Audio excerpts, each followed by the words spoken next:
नमस्कार दोस्तों, बागड़ publication YouTube classes के ऑनलाइन चैनल पर आपका हार्दिक स्वागत है। दोस्तों, अपने पिछले वीडियो में अविकारी शब्द के जो चार भेद थे उसका पहला भेद था क्रिया विशेषण, उसका अध्ययन किया था। इस वीडियो में अपन संबंध बोधक अविकारी शब्द जो दूसरा भेद है संबंध बोधक अविकारी शब्द, इसका विशेष रूप से अध्ययन करने जा रहे हैं। दोस्तों, अगर आपने चैनल को अभी तक सब्सक्राइब नहीं किया तो सबसे पहले सब्सक्राइब कीजिए और बाद में बेल आइकन पर क्लिक कीजिए ताकि नया नोटिफिकेशन आपके पास तक पहुंच जाए।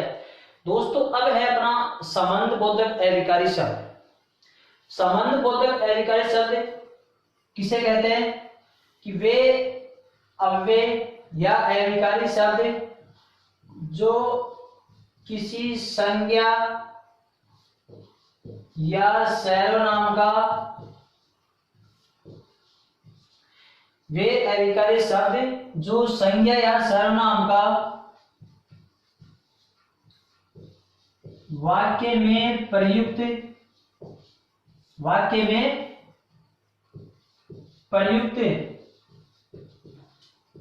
अन्य संज्ञा या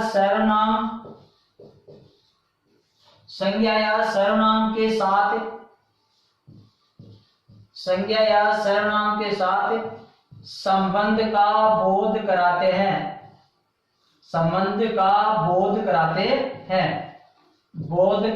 हैं उन्हें संबंध बोधक अविकारी शब्द कहते हैं। दोस्तों, दोबारा से देखना कि वे अविकारी शब्द जो वाक्य में किसी संज्ञा या सर्वनाम का वाक्य में प्रयुक्त अन्य किसी संज्ञा या सर्वनाम के साथ में संबंध का बोध कराते हैं, वे आपके संबंध बोधक अविकारी शब्द कहलाते हैं। अब दोस्तों, संबंध बोधक अविकारी शब्द होते कौन से हैं? पहले, पीछे, आगे, सामने, तरफ, आर पार, बाकी, समान, तुल्य, के सहारे, माध्यम, सिवा, वास्ते, निमित्त, सिवा, अलावा, बिना, सहित, हेतु, पास, बाद में, पश्चात, चारों ओर,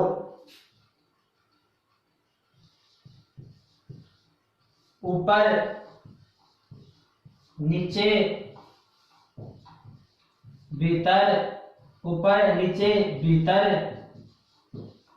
बाहर,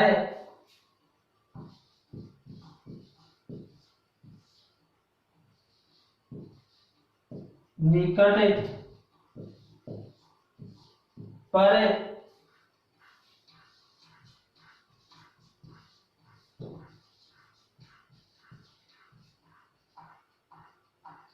दोनों ओर,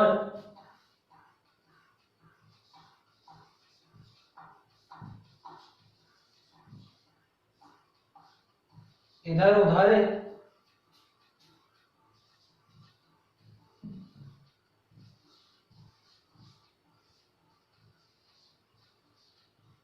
पूर्व,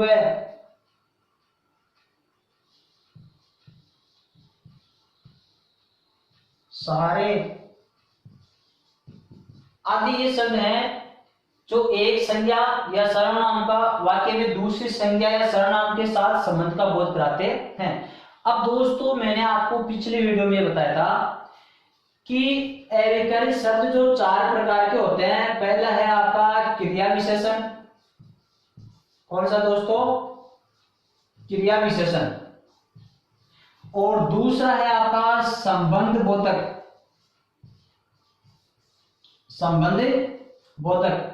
क्रिया विशेषण के चार भेद बताए थे मैंने। कौन कौन से चार थे?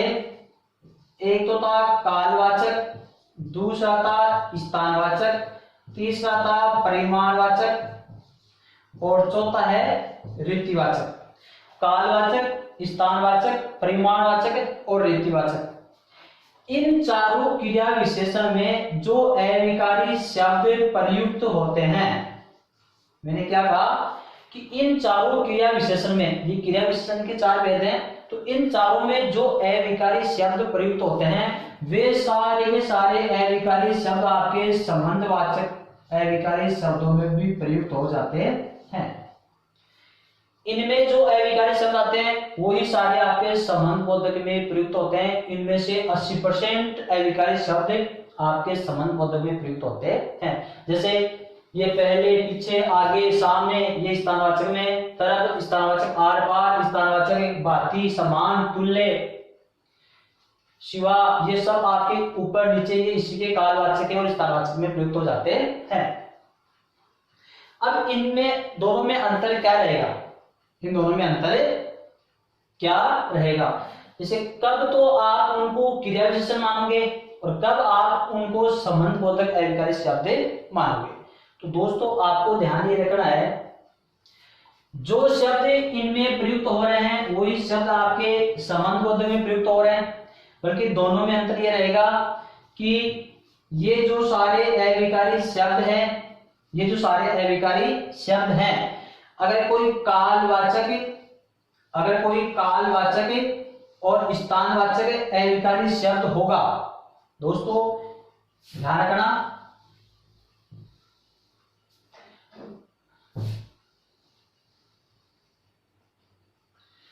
अगर कोई कालवाचक और स्थानवाचक अविकारी शब्द होगा तो वो आपका क्रिया विशेषण में प्रयुक्त होगा। और जैसे कालवाचक में है पहले, पूर्व, और स्थानवाचक में लेते हैं अपने भीतर, बाहर, ये स्थानवाचक है।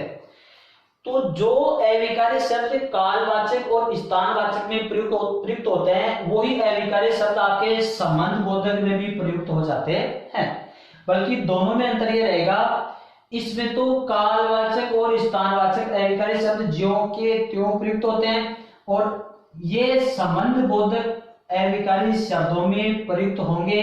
तो इनसे पहले का, के, की, ना, ने, नी, रा, रे और री का प्रयोग होता है, तब वो आपके संबंध बोधक अविकारी शब्दों में प्रयुक्त होगा। दोस्तों ध्यान रखना, अगर कालवाचक और स्थानवाचक क्रिया विशेषण के अविकारी शब्द हैं, कालवाचक और स्थानवाचक क्रिया विशेषण शब्द है, अगर उन्हीं को अपन संबंध बोधक अविकारी शब्दों में प्रयुक्त करना चाहते हैं तो उनसे पहले का, के, की, ना, ने, नी, रा, रे, री का प्रयोग होने के बाद में ही संबंध बोधक अविकारी शब्दों में प्रयुक्त होते हैं, इनके बगैर वो प्रयुक्त नहीं हो सकते हैं। कालवाचक और स्थानवाचक में परिमाणवाचक और रीतिवाचक, परिमाणवाचक और रीतिवाचक, जैसे कम, अधिक, धीरे, शीघ्र, धीरे, शीघ्र या तेज,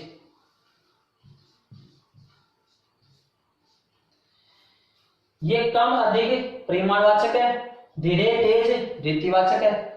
ये तो हो गया आपके रीतिवाचक क्रिया विशेषण। अगर इन दोनों को अपन संबंध बोधक में प्रयुक्त करना चाहते हैं तो इनसे पहले तो का, के लगेगा और इनसे पहले से का प्रयोग होता है। किसका प्रयोग होता है दोस्तों? से का प्रयोग होगा। से का प्रयोग होने के बाद में आपका संबंध बोधक अविकारी शब्दों में प्रयुक्त होते हैं। दोस्तों ऐसा लगता है कि आपके अभी तक समझ में नहीं आया, बल्कि दोबारा से देखना।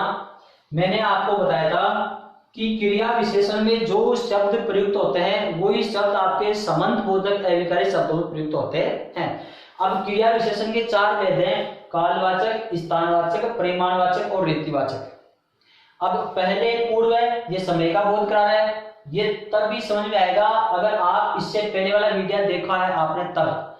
अगर पहले और इससे पहले वाला जो क्रिया विशेषण का वीडियो है उसको अगर आपने नहीं देखा है तो ये समझ में नहीं आएगा। तो ये समय का बोध करा रहे पूर्व और पहले, भीतर बाहर ये स्थान का बोध करा रहे, कम अधिक ये परिमाण या मात्रा का बोध करा रहे, धीरे तेज ये क्रिया के होने के कार्य का बोध करा रहे हैं। तो ये अभी तो है आपके किसमें? क्रिया विशेषण में प्रयुक्त हो रहे हैं, क्रिया की विशेषता बता रहे हैं। बल्कि अगर कालवाचक और स्थानवाचक जो अविकारी शब्द है उनसे पहले का, के, की, ना, ने, नी, रा, रेरी का प्रयोग कर देते हैं तो वो शब्द आपके फिर संबंध बोधक में प्रयुक्त हो जाते हैं। और दूसरी बात, परिमाणवाचक और रीतिवाचक के जो अविकारी शब्द जैसे कम, अधिक, धीरे, तेज, इनसे पहले अगर अपन से का प्रयोग कर देते हैं तो वो भी फिर आपके संबंध बोधक अविकारी शब्दों में प्रयुक्त हो जाते हैं। ये नियम आपका 90% शब्दों पर ही लगता है। कुछ अविकारी शब्द ऐसे होते हैं जिनमें का, के, की, ना, ने, नी, रा, रे, री और से का प्रयोग करने की आवश्यकता भी नहीं होती है। तो एक तो नियम आप याद ये रखना, और दूसरा नियम इसका विशेष नियम है, बस दो ही नियमों का ध्यान रखना और दोनों में आपको अंतर का पता लग जाएगा कि कहां पर तो होता है क्रिया विशेषण और कहां पर होता है आपका संबंध बोधक अविकारी शब्द। अब दोस्तों दूसरा नियम ये है, पहला नियम हो गया। दूसरा नियम ये है कि अगर क्रिया विशेषण का कोई उदाहरण होगा, अगर क्रिया विशेषण का कोई उदाहरण होगा, अब चाहे क्रिया विशेषण में कालवाचक का हो, चाहे स्थानवाचक का हो, चाहे परिमाणवाचक का हो, चाहे रीतिवाचक का हो, उस वाक्य में केवल एक ही संज्ञा होगी, संज्ञा या सर्वनाम, या तो संज्ञा या फिर सर्वनाम एक ही होगा। क्या होगा दोस्तों, अगर कोई क्रिया विशेषण अविकारी शब्दों का उदाहरण है, चाहे वो कालवाचक, स्थान, परिमाण, रीतिवाचक किसी का भी हो, तो उस वाक्य में क्रिया विशेषण के वाक्य में सदैव संज्ञा या सर्वनाम हमेशा एक ही होता है, या तो संज्ञा एक होगी या फिर सर्वनाम एक ही होगा, दो नहीं हो सकते। दूसरा नियम इसका यह है, अगर संबंध बोधक अविकारी शब्द का उदाहरण होगा, संबंध बोधक अविकारी शब्द का उदाहरण होगा, तो उसमें संज्ञा या सर्वनाम, या तो संज्ञा होगी या फिर सर्वनाम, वो दो होंगे दोस्तों। दो संज्ञा भी हो सकती है, दो सर्वनाम भी हो सकते हैं, एक संज्ञा एक सर्वनाम भी हो सकता है, बल्कि इसमें दो संज्ञा होगी या फिर दो सर्वनाम, दो के बगैर संबंध बोधक सर्वनाम विशेष वो संबंध बोधक की अविकारी शब्द में प्रयुक्त नहीं हो सकता है। दोस्तों ये दो अंतर, दो विशेषता दोनों की ध्यान रखना, आपको अच्छी तरह से क्रिया विशेषण में और संबंध बोधक अविकारी शब्दों में अंतर का पता लग जाएगा। पहली बात तो यह है, पहला नियम यह है कि क्रिया विशेषण में जो शब्द प्रयुक्त होते हैं वही शब्द आपके संबंध बोधक में प्रयुक्त होते हैं, बल्कि क्रिया विशेषण के जो चार भेद हैं, कालवाचक, स्थानवाचक, परिमाणवाचक और रीतिवाचक, इनमें केवल अकेले ही प्रयुक्त होंगे, और यही शब्द संबंध बोधक में प्रयुक्त कब होंगे, जब कालवाचक और स्थानवाचक शब्दों से पहले तो का, के, की, ना, ने, नी, रा, रे, री का प्रयोग करेंगे, तब जाकर के ये संबंध बोधक में प्रयुक्त होंगे। इनका उदाहरण में आगे आपको समझाऊंगा, अभी पहले नियम बता रहा हूं। अगर परिमाणवाचक और रीतिवाचक के कोई उदाहरण होंगे तो उनसे पहले से का प्रयोग करने के बाद में वो आपका संबंध बोधक में प्रयुक्त होगा। ये नियम आपका 90% पे लगता है, 10% ऐसे हैं जिनमें इनकी आवश्यकता पड़ती नहीं है। दूसरा नियम ये है, अगर क्रिया विशेषण का कोई उदाहरण होता है, अगर क्रिया विशेषण का कोई उदाहरण है तो क्रिया विशेषण के वाक्य में केवल संज्ञा और सर्वनाम एक ही प्रयुक्त हो सकता है, या तो एक संज्ञा होगी या फिर एक सर्वनाम होगा, दो प्रयुक्त नहीं हो सकते हैं। संबंध बोधक के अविकारी शब्दों के उदाहरण में संज्ञा और सर्वनाम दो होने चाहिए, या तो दो संज्ञा या फिर दो सर्वनाम, या फिर एक संज्ञा और एक सर्वनाम, इसमें एक ही होना चाहिए और इसमें दो होने चाहिए। ये दोनों में दो नियमों का अंतर है। अब दोस्तों आपके सामने मैं उदाहरण पेश कर रहा हूं दोनों के साथ साथ, कि क्रिया विशेषण कहां होता है और संबंध बोधक अविकारी शब्द कहां होता है। अब जैसे अपन एक ही शब्द उठाते हैं, जैसे ये सामने शब्द है, क्या है, सामने अविकारी शब्द है। अब ये सामने अविकारी शब्द आपका क्रिया विशेषण में भी प्रयुक्त होता है, और यही सामने अविकारी शब्द आपका संबंध बोधक अविकारी शब्द में प्रयुक्त हो गया है। बल्कि मैंने ये कहा था, ये तो लिखता है अपन क्रिया विशेषण, यहां मैं क्रिया विशेषण का उदाहरण लिखूंगा और यहां लिखूंगा मैं आपका संबंध बोधक अविकारी, संबंध बोधक अविकारी शब्द का उदाहरण। वो क्रिया विशेषण अविकारी है, ये संबंध बोधक अविकारी शब्द है, बल्कि ये सामने शब्द है, इसमें भी प्रयुक्त हो रहा है। ये अपन लिखते हैं यहां पर सामने, ये सामने शब्द संबंध बोधक में भी प्रयुक्त होता है और यही सामने शब्द क्रिया विशेषण में प्रयुक्त होता है। अब आपको पता कैसे लगेगा कि क्रिया विशेषण का उदाहरण है या संबंध बोधक का उदाहरण है। क्रिया विशेषण के चार भेद होते हैं। चार भेद कौन कौन से होते हैं मैं याद रहा हूं? कालवाचक, स्थानवाचक, परिमाणवाचक और रीतिवाचक। कालवाचक, स्थानवाचक, परिमाणवाचक और रीतिवाचक। तो अगर कालवाचक और स्थानवाचक का उदाहरण है, उनसे पहले अगर अपन का, के, की, ना, ने, नी, रा, रे का प्रयोग करेंगे तब ये आपका संबंध बोधक में प्रयुक्त होगा। परिमाणवाचक और रीतिवाचक उदाहरण उसमें अपन शेष का प्रयोग करेंगे उनसे पहले, तब आपका संबंध बोधक में प्रयुक्त होता है। अब ये सामने शब्द क्रिया विशेषण में भी प्रयुक्त होता है और संबंध बोधक में भी प्रयुक्त होता है। सामने क्रिया विशेषण किसका भेद है? स्थानवाचक में प्रयुक्त होगा, क्योंकि सामने एक स्थान का बोध करा रहा है। किसका बोध करा रहा है? स्थान का बोध करा रहा है। अब इसी का अपन उदाहरण बनाते हैं, जैसे राम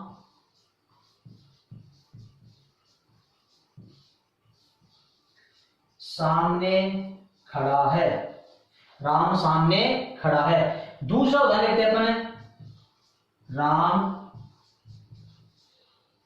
श्याम के सामने खड़ा है, राम श्याम के सामने खड़ा है। दोस्तों अभी कुछ भी नहीं करना है, ये आपका एक उदाहरण हो गया, ये एक उदाहरण इसका हो गया। अब अपन दोस्तों दूसरा उदाहरण लेते हैं। किसका लेते हैं? जैसे किसका लेते हैं? ये देखो चारों ओर शब्द है, इसका लेते हैं। ये भी स्थानवाचक है। एक अपन लेते हैं जैसे कालवाचक का लेते हैं। पहले राम पहले सो गया, राम पहले सो गया। दूसरा लेते हैं अपन, राम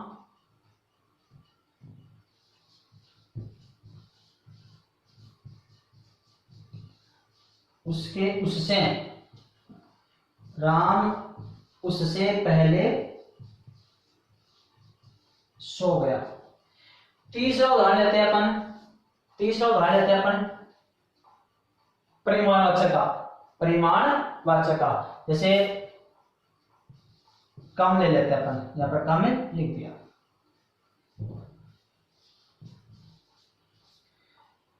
राम कम रोता है, राम कम रोता है। राम श्याम से कम रोता है। चौथा उदाहरण लेते हैं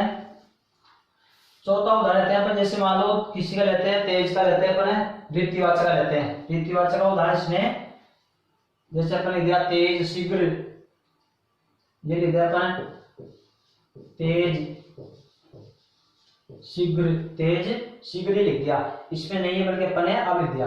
तो ये लिखते हैं जैसे राम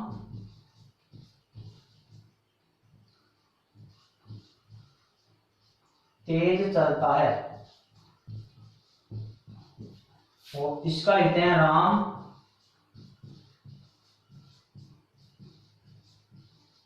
सीता से तेज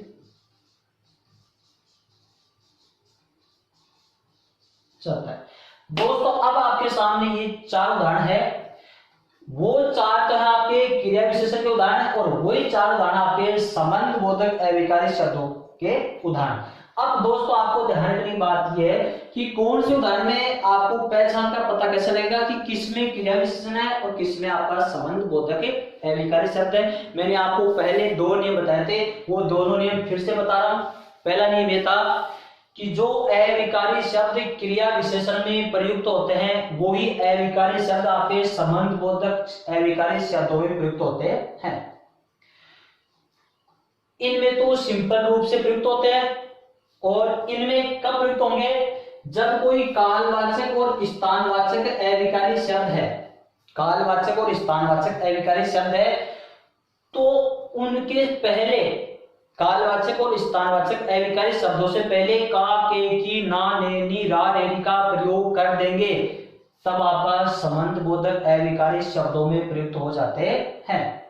और जो अविकारी शब्द परिमाणवाचक और रीतिवाचक का बोध कराते हैं उनसे पहले अपन से का प्रयोग कर देंगे तो आपका संबंध बोधक अविकारी शब्दों में प्रयुक्त हो जाते हैं। हालांकि उन चारों के उदाहरण और इन दोनों, इसके उदाहरण दोनों सेम है, बल्कि का, के, की का प्रयोग करने पर इसमें प्रयुक्त होते हैं। दूसरा नियम यह है, पहला नियम हो गया, दूसरा नियम यह है इसमें कि क्रिया विशेषण के उदाहरण में केवल एक ही संज्ञा या फिर एक सर्वनाम होगा, या तो एक संज्ञा होगी या फिर एक सर्वनाम होगा, एक ही होगा, दोनों में से कोई सा एक। संबंध बोधक के उदाहरण में या तो दो संज्ञा या फिर दो सर्वनाम या फिर एक संज्ञा और एक सर्वनाम प्रयुक्त होते हैं, तभी दोनों के मध्य संबंध का बोध होगा। देखो दोस्तों,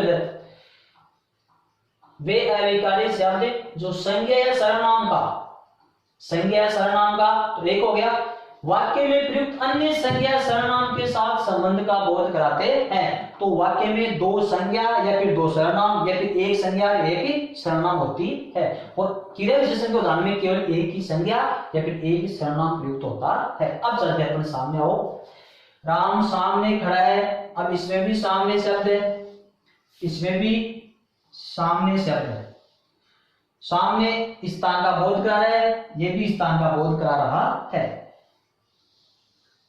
पहले राम पहले सो गया, ये समय का बोध करा रहा है, इसमें भी पहले है, ये भी समय का बोध करा रहा है। राम कम बोलता है, ये मात्रा का बोध करा रहा है, इसमें भी कम है, ये भी मात्रा का बोध करा रहा है। राम तेज चलता है, ये भी वो रीति का कार्य करने का तरीके का बोध करा रहा है, और इसमें भी तेज चलता है, ये भी आपका दोनों में सेम है। अब दोस्तों जैसे मान लो ये उदाहरण आ गया, राम श्याम के सामने खड़ा है, कि इसमें कौन सा अविकारी शब्द है, ऑप्शन में आपके ए में आ गया क्रिया विशेषण और बी में आ गया संबंध बोधक।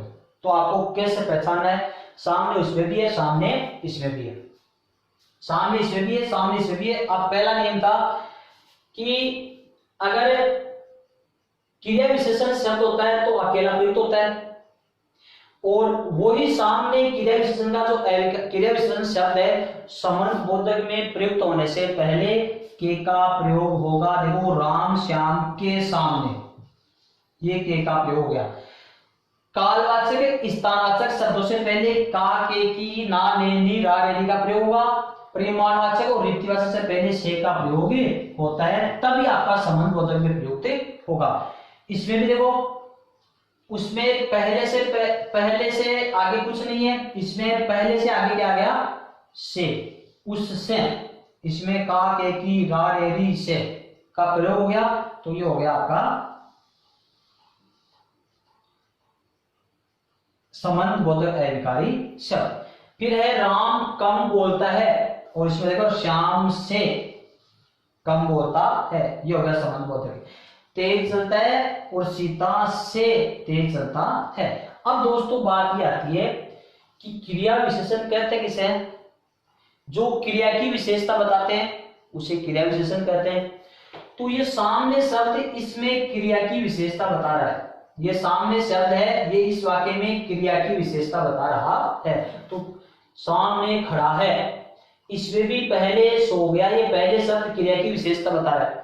कम बोलता है राम, कितना बोलता है, कम बोलता है, कम रोता है, ये कम रोने के लिए आ रहा है। तेज चलता है, कैसे चलता है, तेज, ये तेज चलने के लिए आ रहा है। क्योंकि ये सारे जो अविकारी शब्द है ये सब के सब क्रिया के लिए प्रयुक्त हो रहे हैं, क्रिया की विशेषता बता रहा है। कैसे, कहां खड़ा है, सामने, कब सो गया, पहले, कितना रोता है, कम, कैसे चलता है, तेज। इसका मतलब ये सारे अविकारी शब्द क्रिया की विशेषता बता रहे हैं। पहला नियम हो गया। दूसरा नियम ये है क्योंकि इनमें संज्ञा भी एक ही है, दूसरी संज्ञा नहीं है। अब संज्ञा भी लिख सकते हैं और अपन संज्ञा के स्थान पर सर्वनाम भी लिख सकते हैं, जैसे राम के स्थान पर वह लिख दो, वह सामने खड़ा है, तो या तो संज्ञा एक होनी चाहिए या फिर सर्वनाम एक होना चाहिए, दो नहीं होना चाहिए, तो एक ही है। अब इधर आओ, इधर वाले में क्या होगा कि इनके सामने कुछ ना कुछ कारक चिन्ह निश्चित रूप से प्रयुक्त होगा, का, के, की, रा, रे, री, ना, ने, नी से किसी का प्रयोग हो सकता है, तब जाकर के संबंध बोधक में प्रयुक्त होगा, पहला नियम। दूसरा नियम यह है कि इसमें दो संज्ञा या दो सर्वनाम या फिर एक संज्ञा और एक सर्वनाम होना चाहिए। अब देखो इसमें जो अविकारी शब्द है वो क्रिया के लिए नहीं है, उसमें जो सामने शब्द वो क्रिया के लिए प्रयुक्त हो रहा था कि वह कहां खड़ा है, सामने, तो सामने शब्द क्रिया की विशेषता बता रहा है। यहाँ पर जो अविकारी शब्द है वो किसी में भी क्रिया के लिए प्रयुक्त नहीं हो रहा है। क्यों? क्योंकि ये जो अविकारी शब्द है वो जो इधर दो संज्ञा या दो सर्वनाम है उनमें संबंध का बोध करा रहे हैं। जैसे राम श्याम के सामने खड़ा है, अब देखो राम कहां खड़ा है, श्याम के सामने, श्याम के सामने, तो अभी के सामने है ना, इस राम का श्याम के साथ संबंध का बोध करा रहा है, ना कि क्रिया की विशेषता बता रहा है। राम उससे पहले सो गया, तो राम कब सो गया, उससे पहले, उससे पहले। उनमें है ना, उनमें अकेले का उत्तर मिलता है, यहाँ पर इनमें अकेले का उत्तर नहीं मिलता है, उसको साथ में लेना, जिसका संबंध का बोध कराता है उसको साथ में लेना ही पड़ेगा। राम श्याम से कम रोता है, तो राम कितना रोता है, श्याम से कम, देखो श्याम से कम। राम सीता से तेज चलता है, कैसे चलता है, सीता से तेज चलता है, तो ये तेज शब्द है वो इस सीता का इस राम के साथ में संबंध का बोध कर रहा है, ना कि इस क्रिया की विशेषता बता रहा है। और इनमें कैसे चलता है, तेज, क्रिया के लिए आ रहा है।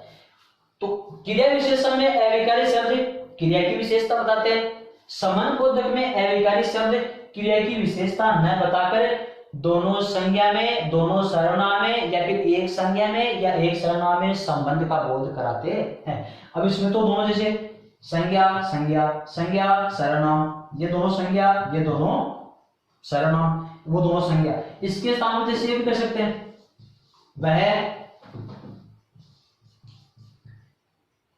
वह उससे, ये लो, वह उससे तेज चलता है। अब इसमें दोनों ही सर्वनाम आ गए, इसमें दोनों संज्ञा आ गई, इसमें संज्ञा सर्वनाम, इसमें दोनों संज्ञा, कुछ भी हो सकता है, दो होने चाहिए, उसमें केवल या तो एक संज्ञा होनी चाहिए या फिर एक सर्वनाम होना चाहिए। और इसमें जो अविकारी शब्द आएंगे वो क्रिया की विशेषता बताएंगे, इनमें जो अविकारी शब्द आएंगे वो क्रिया की विशेषता न बनाकर उन दोनों में संबंध का बोध कराते हैं। दोस्तों एक बात होगी, ये अगर अब भी समझ में आया तो उसको दोबारा से समझना, दोबारा से वीडियो बार बार देखना, अच्छे से समझ में आ जाएगी, बल्कि अब भी समझ में आ रहा है तो बर्मा भी रखवाला नहीं है। अब दोस्तों अपने बात क्या आती है, मैंने पिछले वीडियो में आपको ये बताया था कि क्रिया विशेषण में कब, कहां, कितना और कैसे, इन चार शब्दों से क्रिया विशेषण का पता लग जाता है। देखो कहां खड़ा है, सामने, कब सोया, पहले, कितना रोता है, कम, कैसे चलता है, तेज, उन चारों से उत्तर मिल रहा है, उन चारों का उत्तर ये एक एक शब्द मिल रहा है, लेकिन इनमें नहीं मिलता है, इनमें अकेले का उत्तर नहीं मिलेगा, इनका उत्तर लाने के लिए एक सर्वनाम या संज्ञा को साथ में लेना पड़ेगा, उसमें आवश्यकता नहीं है। जैसे राम श्याम के सामने खड़ा है, अब इसमें अपन कहां का प्रयोग करते हैं, इसमें अपन कहां का प्रयोग करते हैं, वह कहां खड़ा है, सामने, कहां का अकेला उत्तर सामने मिल गया, इनमें नहीं मिलेगा। इनमें देखो राम कहां खड़ा है, सामने नहीं, श्याम के सामने, श्याम के सामने, तो देखो इधर कहां का उत्तर लेने के लिए एक संज्ञा को अपन को साथ में लेना पड़ता है, उसमें नहीं लेना पड़ता है। फिर वो श्याम का संबंध राम से बताया, राम कब सोया, पहले, राम पहले सो गया, इसमें देखो राम कब सोया, उससे पहले, उससे पहले, एक सर्वनाम को साथ में लेना पड़ता है। राम कितना बोलता है, कम, अकेले का उत्तर मिल गया, इसमें नहीं मिलेगा। राम कितना रोता है, राम कितना रोता है, कम रोता है, राम कितना रोता है? श्याम से कम, श्याम से कम। राम कैसे चलता है? तेज। इसमें राम कैसे चलता है? उससे तेज, उससे तेज। तो दोस्तों ये आपका क्रिया विशेषण और संबंध बोधक अविकारी शब्दों में अंतर होता है। दोबारा से फिर देख लेना कि क्रिया विशेषण में जो शब्द प्रयुक्त होते हैं वही शब्द आपके संबंध बोधक में प्रयुक्त होते हैं। दोनों में अंतर ये रहेगा कि इनमें तो अविकारी शब्द अकेले प्रयुक्त होते हैं और इनमें अविकारी शब्द है वो का, के, की, ना, ने, रा, रे, री, से के साथ प्रयुक्त होते हैं। एक अंतर हो गया। दूसरा अंतर यह है कि क्रिया विशेषण में एक ही संज्ञा होगी या फिर एक ही सर्वनाम होगा। इनमें दो संज्ञा या फिर दो सर्वनाम प्रयुक्त होते हैं। दोनों में से कोई सा भी एक हो सकता है। फिर दोनों के मध्य संबंध का बोध कराते हैं। इनमें जो अविकारी शब्द है वो सारे क्रिया की विशेषता बताते हैं। इनमें जो अविकारी शब्द है वो क्रिया की विशेषता न बताकर इन दोनों के मध्य संबंध का बोध कराते हैं। बल्कि ये नियम है का, के, की, ना, ने का प्रयोग 90% शब्दों पर ही होता है। 10% ऐसे होते हैं जिनमें इनका प्रयोग नहीं किया जाता है। जैसे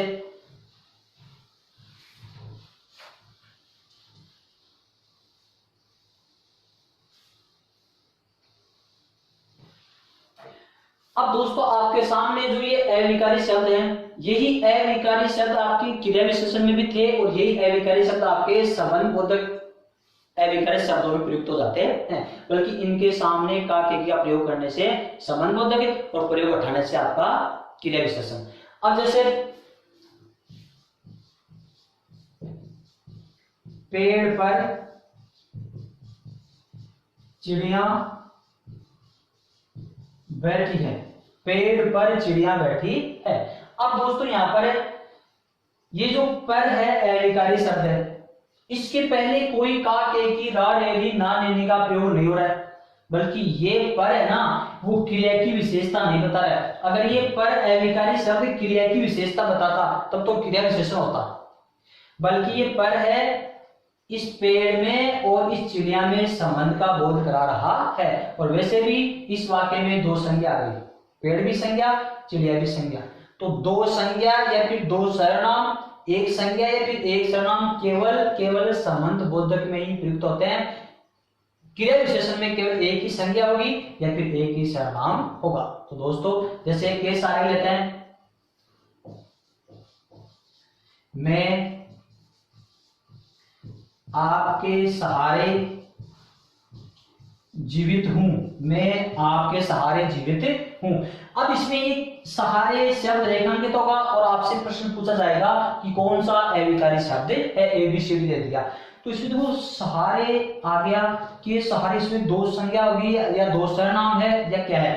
तो मैं सर्वनाम हो गया, आप सर्वनाम हो गया और दोनों सर्वनाम के साथ में ये सहारे संबंध का बोध करा रहा है और जीवित रहने का कोई बोध नहीं करा रहा है। मैं आपके सहारे, किसके सहारे? आपके सहारे जीवित हूं। तो आप सर्वनाम का बोध मैं के साथ में करा रहा है। जैसे अगला उदाहरण लेते हैं अपन,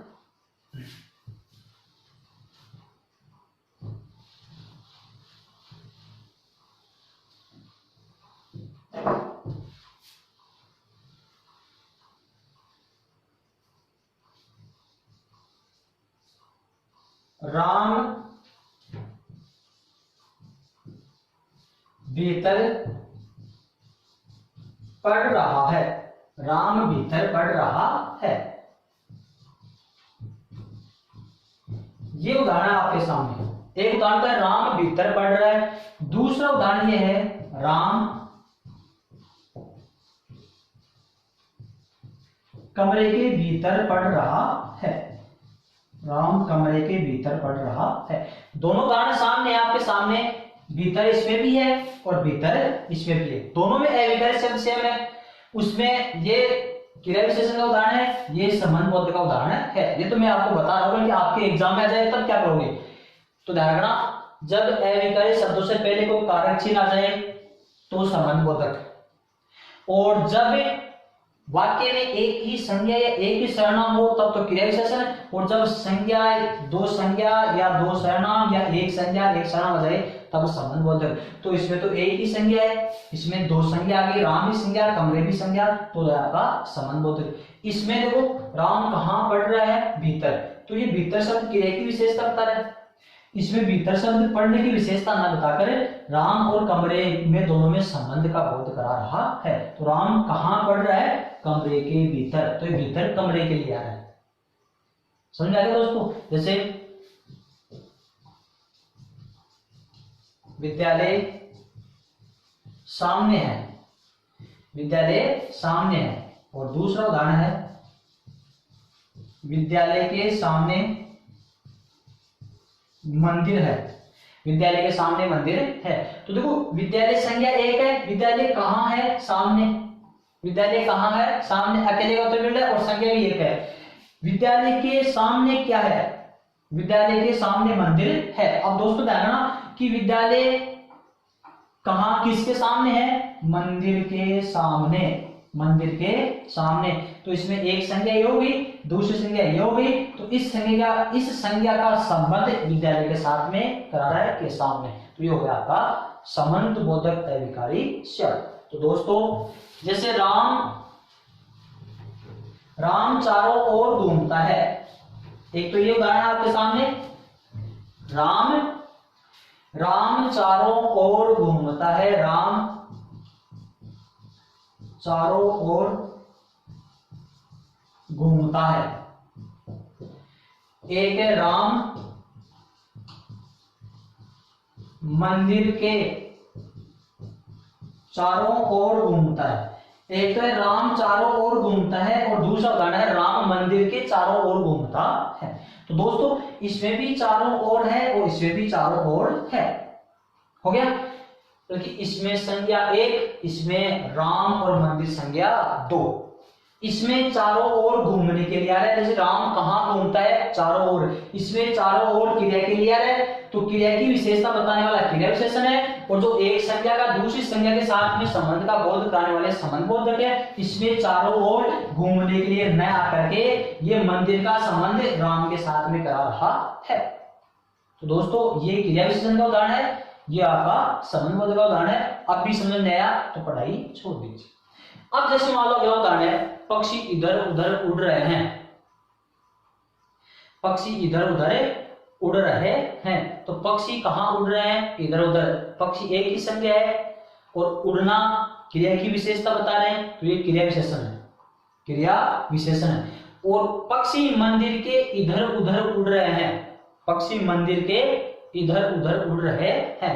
तो पक्षी हो गए एक तो संज्ञा, और एक मंदिर संज्ञा हो गई, और इधर उधर मंदिर का संबंध पक्षी के साथ में करा रहे हैं, तो हो गया आपका संबंध बोधक अविकारी शब्द। तो दोस्तों ये हो गया आपके अविकारी शब्दों में दो, पहला भेदता क्रिया विशेषण, दूसरा है संबंध बोधक। दोनों में अंतर मैंने आपको अच्छी तरह से बता दिया है। क्या